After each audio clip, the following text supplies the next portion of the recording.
Homegrown. Today I'm going to be making a sprayable hand sanitizer. Here's what you're going to need. Distilled water, hydrogen peroxide, some rubbing alcohol.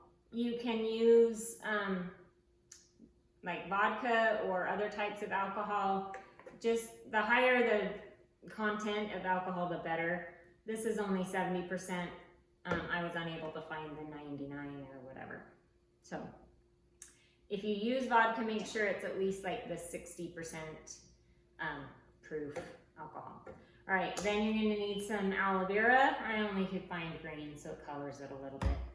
And this is optional. I put a little bit of vitamin E oil so it doesn't dry out your hands, which is nice.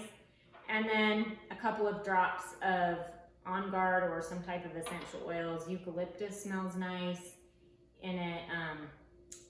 Just any kind of antibacterial drops of oils would be great. All right, so let's go ahead and get started. You're gonna need some spray bottles to put it in. These are nice too. Maybe this is like a double batch. You could put it in one of these spray bottles, or the little ones for kids' backpacks, which will be really nice. So you're gonna need 1/3 of a cup of the rubbing alcohol. So we're gonna go ahead and fill that to that third line, and go ahead and just pour it into some sort of a mixing bowl. All right, next goes in our hydrogen peroxide. We need about 10 drops of this. So I got a little dropper to kind of make it easier. 2, 3, 4, 5, 6, 7, 8, 9, 10. All right, so there's peroxide. All right, next we need to add some distilled water. So it says about 1/8 of a cup of distilled water.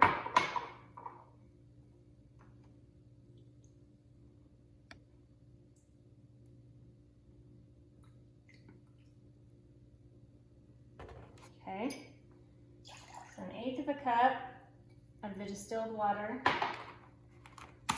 And then we're gonna put a teaspoon of the aloe.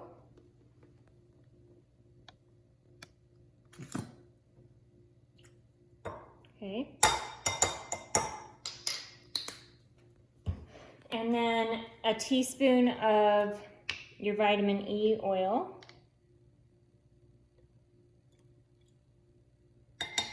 Just helps your hands not get all dried out.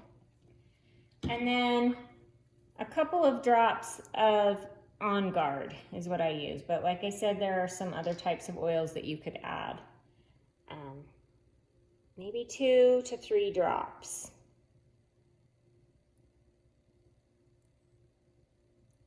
All right. And then you're just gonna go ahead and whisk that all together. It'll be just a little bit cloudy till everything kind of gets dissolved. And once again, it's part of it's because I could only find the green aloe. The more just straight aloe vera is, the better. Mine has a few other things mixed in it. So then we're done, and we're just gonna go ahead and pour that into some little spray bottles, and then we're done. All right, so go ahead and just fill up those jars. And it'll do about 1.5 of these little spray bottles, and I just got these from the dollar store. And then it just sprays out a very nice thin layer, and it goes on and dries really, really fast because it's mostly just alcohol, okay? And then it leaves a nice smell with the doTERRA oils on your hands, and you're not left with that real strong alcohol smell. Okay, so about 1.5 of these is what we got out of our recipe. So however many jars you're gonna make, you can just double, triple, quadruple your recipe to get as much as you need. So hopefully this was helpful and get you all back to school safe. Thanks for joining me. See you next time.